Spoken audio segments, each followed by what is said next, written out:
দা সুন্দর করে তো ডিমের ঝোল, কলা দিয়ে ডিমের, ওয়াহ এই দেখো পুরো ডিমের মতো।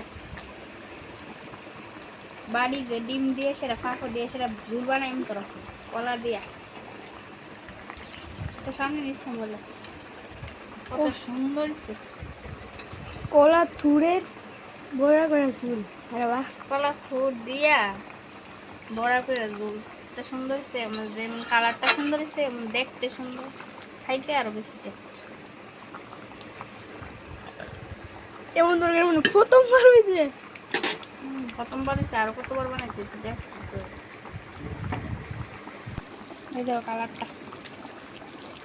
আচ্ছা ডিমের মামুলি না, কলার থুর আছে না, কালকে কলার থুরটা দিয়েছিল আর কলার থুরটা সবটা রাঁধছিলাম না, ওই ভিতরের অংশটা থাকে এটা দিয়ে বড়া বানাই ঝোল দিচ্ছে। এমন করে ঝোল খাইতে ভালো লাগে।